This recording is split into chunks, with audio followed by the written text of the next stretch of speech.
ನಮಸ್ಕಾರ ಎಲ್ಲರಿಗೂ. ಬನ್ನಿ ಇವತ್ತು ಕಳಲೆ ಅಂದ್ರೆ ಬಿದುರಿನ ಕಳಲೆಯಿಂದ ಇವತ್ತು ಉಪ್ಪಿನಕಾಯಿ ಹೇಗೆ ಹಾಕೋದು ಅನ್ನೋದನ್ನ ತೋರಿಸ್ತಾ ಇದ್ದೀನಿ. ಬೇಸಿಗೆಗಾಲ ಮುಗಿತಿದ್ದಂಕ್ಲೆ ಮಳೆಗಾಲನೂ ಶುರುವಾಗುತ್ತೆ. ಮಳೆಗಾಲ ಶುರು ಆಗ್ತಿದ್ದಂಕ್ಲೆ ಬಿದುರಿನ ಚಿಗುರು ಶುರುವಾಗುತ್ತೆ. ಆ ಬಿದುರಿನ ಚಿಗುರಿನಿಂದ ಇವತ್ತು ನಾವು ಕಳಲೆಯಿಂದ ಉಪ್ಪಿನಕಾಯಿ ಹೇಗೆ ಹಾಕೋದು ಅನ್ನೋದನ್ನ ನಾನು ತೋರಿಸ್ತಾ ಇದ್ದೀನಿ. ಸಿಂಪಲ್ ಆಗಿ ಬೇಗನೆ ಹಾಕ್ಬೋದು. ನೋಡಿ, ನಾವು ಕಳಲೆಯ ಮೇಲಿನ ಸಿಪ್ಪೆ ಎಲ್ಲ ತೆಗೆದು 2 ದಿನ ನೀರಿನಲ್ಲಿ ನೆನೆಸಿಡಬೇಕು. ನೀರನ್ನ ದಿನ ಬದಲಾಯಿಸ್ತಾ ಇರಬೇಕು. ನೀವು ಇದನ್ನ ಸಣ್ಣ ಹೋಳುಗಳನ್ನಾಗಿ ಹೆಚ್ಚಿಟ್ಕೊಳ್ಳೋಣ. ನೋಡಿ, ಉಪ್ಪಿನಕಾಯಿ ಹಾಕ್ಬೇಕು ಅಂದ್ರೆ ಬರೀ ಮಳೆಗಾಲದಲ್ಲೇ ಕಳಲೆ ಸಿಕ್ಕಿದ ತಕ್ಷಣ ಹಾಕ್ಬೇಕು ಅಂತ ಏನಿಲ್ಲ. ಕಳಲೆಯನ್ನ ನಾವು ಹೆಚ್ಚಿ ಒಂದು ಬಾಟಲಿಗೆ ಹಾಕಿ ಉಪ್ಪನ್ನು ಹಾಕಿ ಅದನ್ನ ಮಿಕ್ಸ್ ಮಾಡಿಟ್ಟು ವರ್ಷ ಬೇಕಾದರೂ ಅದನ್ನ ಹಾಗೆ ಇಟ್ಟು ಬೇಕು ಆದಾಗ ನಾವು ಉಪ್ಪಿನಕಾಯಿನ ಹಾಕೋಬಹುದು.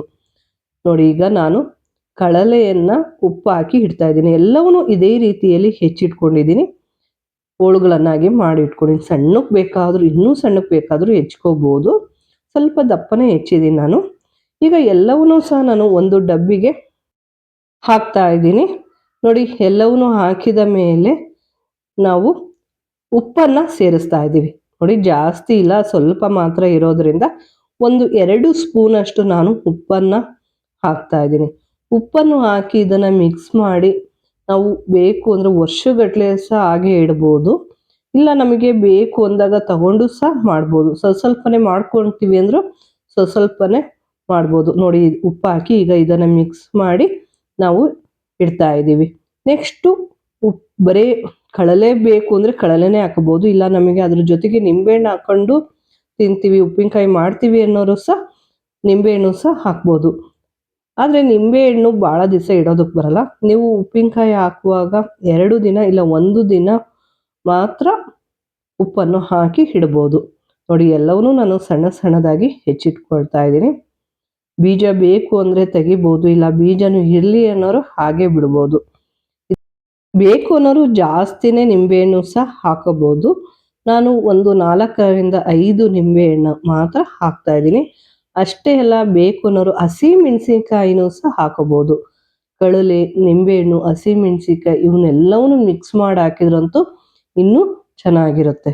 ನೋಡಿ, ಎಲ್ಲವನ್ನೂ ಸಹ ನಾವು ಅದೇ ರೀತಿಯಲ್ಲಿ ಹೆಚ್ಚಿ ಇಟ್ಕೊಂಡಿದ್ದೀವಿ. ಇದನ್ನು ಸಹ ಒಂದು ನಾನು ಬಾಕ್ಸಿಗೆ ಹಾಕ್ತಾ ಇದ್ದೀನಿ. ಬಾಕ್ಸಿಗೆ ಹಾಕಿ ನಾನು 1 ದಿನ ಮಾತ್ರ ಉಪ್ಪಿನಲ್ಲಿ ನೆನೆಸ್ತಾ ಇದ್ದೀನಿ. ಉಪ್ಪಿನಲ್ಲಿ ನೆನೆಸಿ ಇಡೋಣ. ಏಕೆಂದರೆ ಒಂದು ಸ್ವಲ್ಪ ಉಪ್ಪತ್ತಬೇಕು ಇದಕ್ಕೆ ಪೂರ್ತಿಯಾಗಿ ಅನ್ನೋದಕ್ಕೋಸ್ಕರ, ಉಪ್ಪತ್ತಲಿ ಅನ್ನೋದಕ್ಕೋಸ್ಕರ 1 ದಿನ ಮಾತ್ರ ಇದನ್ನು ನೆನೆಸಿಡ್ತಾ ಇದ್ದೀನಿ. ನೋಡಿ, ತುಂಬ ಚೆನ್ನಾಗಿರುತ್ತೆ, ಟೇಸ್ಟಿಯಾಗಿರುತ್ತೆ. ವರ್ಷ ಬೇಕಾದರೂ ಇದನ್ನು ಶೇಖರಣೆಯನ್ನು ಮಾಡ್ಬೋದು. ಮಾಡಿದ ತಕ್ಷಣ 1 ತಿಂಗಳು 1 ವಾರದೊಳಗೆ ಖಾಲಿ ಮಾಡಬೇಕು ಅಂತ ಏನಿಲ್ಲ. ಈ ಉಪ್ಪಿನಕಾಯಿನ ನೀವು 1 ವರ್ಷವರೆಗೂ ಶೇಖರಣೆ ಮಾಡ್ಬೋದು. ಫ್ರಿಜ್ಜಲ್ಲಿ ಇಟ್ಕೊಂಡ್ರೆ ಏನೂ ಆಗೋದಿಲ್ಲ. ನೋಡಿ, ಇವಾಗ ಮಿಕ್ಸ್ ಮಾಡಿ ಇಟ್ಟಿದೆ.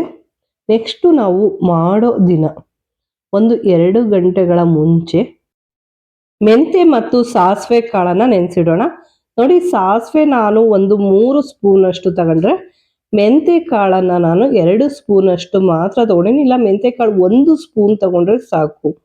ಜಾಸ್ತಿ ಮೆಂತೆ ಬೇಡ, ಕಹಿ ಆಗುತ್ತೆ. ಹಾಗಾಗಿ ನಾನು ಸ್ವಲ್ಪ ಮೆಂತೆ ಮಾತ್ರ ತಗೊಂಡಿದ್ದೀನಿ. ಇದನ್ನು 2ರಿಂದ 3 ಗಂಟೆಗಳ ಕಾಲ ನೆನೆಸಿ ಇಡಬೇಕು. ನೋಡಿ, ಸಾಸಿವೆ ಮತ್ತು ಮೆಂತೆ ಇವೆರಡನ್ನು ನೀರು ಹಾಕಿ ನೆನೆಸಿಡೋಣ. ತುಂಬ ಸಿಂಪಲ್ ಆಗಿ ಮಾಡುವಂಥದ್ದು. ಅರಿಶಿನ ಕೊಂಬಿದ್ರೆ ಇನ್ನೂ ಚೆನ್ನಾಗಿರುತ್ತೆ, ಆದರೆ ಅರಿಶಿನ ಕೊಂಬಿಲ್ಲ. ನಾನು ಅರಿಶಿನದ ಪುಡಿಯನ್ನು ಹಾಕ್ತಾ ಇದ್ದೀನಿ. ಈಗ ಇದನ್ನು ಮಿಕ್ಸ್ ಮಾಡೋಣ.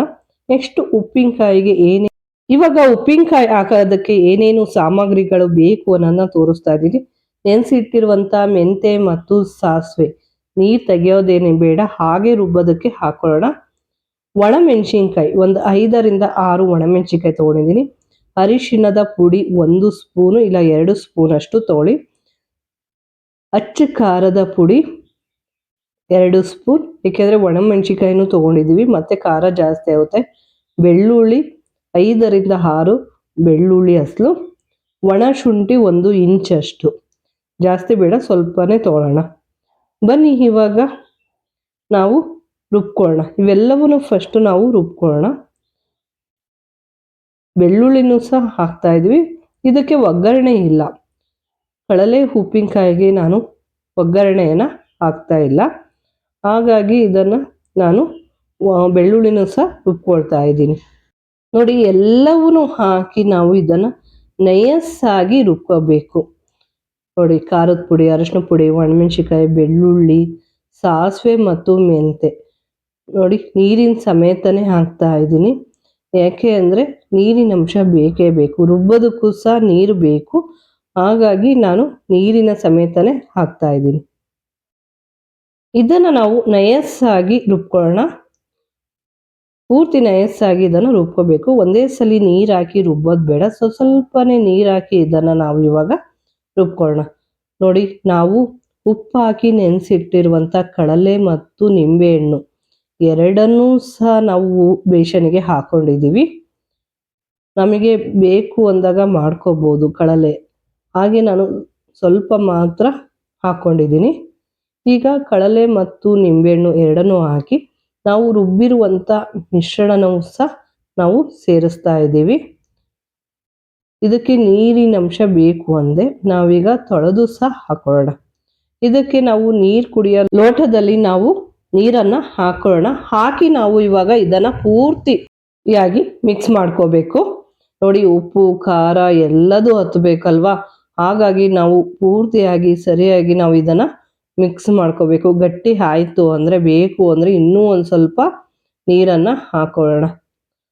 ನೋಡಿ, ಕಡಲೆ ಮತ್ತು ನಿಂಬೆ ಹಣ್ಣಿನ ಉಪ್ಪಿನಕಾಯಿ ಇವಾಗ ರೆಡಿ ಆಗ್ತಾ ಇದೆ. ಹಾಗೆ ನೀವು ಒಂದು ಸ್ವಲ್ಪ ಟೇಸ್ಟ್ ನೋಡಿ, ಉಪ್ಪನ್ನು ಸಹ ಹಾಕೊಳ್ಳಿ. ಉಪ್ಪು ಖಾರ ಮತ್ತು ಮೇಲೂ ಸಹ ಹಾಕಿ ಮಿಕ್ಸ್ ಮಾಡ್ಬೋದು. ಏಕೆ ಅಂದರೆ ಸ್ವಲ್ಪನೇ ಉಪ್ಪು ಹಾಕಿರ್ತೀವಿ, ಹಾಗಾಗಿ ನಾವು ಟೇಸ್ಟ್ ನೋಡಿ ಉಪ್ಪು ಖಾರವನ್ನು ಹಾಕೋಬೋದು. ಹಾಗೆ ನಮ್ಮ ಚಾನಲನ್ನು ಯಾರು ಸಬ್ಸ್ಕ್ರೈಬ್ ಮಾಡಿಲ್ಲ, ಸಬ್ಸ್ಕ್ರೈಬ್ ಮಾಡಿ. ಇಷ್ಟವಾದರೆ ಲೈಕ್ ಕೊಡಿ, ಕಮೆಂಟ್ ಮಾಡಿ, ಹಾಗೆ ಶೇರ್ ಮಾಡಿ. ನೋಡಿ, ಮಳೆಗಾಲದಲ್ಲಿ ಸಿಗುವಂಥ ಬಿದುರಿನ ಕಡಲೆ ಮತ್ತು ನಿಂಬೆ ಹಣ್ಣಿನ ಉಪ್ಪಿನಕಾಯಿ ಇವಾಗ ರೆಡಿ ಆಗ್ತಾ ಇದೆ. ಇದನ್ನು ನಾವು ತಿಂಗಳು ವರ್ಷಗಟ್ಟಲೆ ಬೇಕಾದರೂ ಇದನ್ನು ಶೇಖರಣೆಯನ್ನು ಮಾಡಿಡ್ಬೋದು. ಕಡಲೆಯನ್ನು ಮಳೆಗಾಲದಲ್ಲಿ ಸಿಕ್ಕಾಗ ಉಪ್ಪು ಹಾಕಿ ನೆನೆಸಿಟ್ರೆ ವರ್ಷವಾದರೂ ಏನೂ ಆಗೋದಿಲ್ಲ. ಉಪ್ಪು ಹಾಕಿ ಬಿಟ್ಟು ನಾವು ಯಾವಾಗ ಬೇಕಾದರೂ ಉಪ್ಪಿನಕಾಯಿನ ಹಾಕೋಬಹುದು. ಪೂರ್ತಿ ನೆನೆದ ಮೇಲೆ ಒಂದು ದಿನ ಬಿಟ್ಟು ಇದನ್ನು ಒಂದು ಹೊಸ ಡಬ್ಬಿಗೆ ಇದನ್ನು ಹಾಕಿಟ್ರೆ ಏನೂ ಆಗೋದಿಲ್ಲ. Thank you for watching. Thank you. Bye.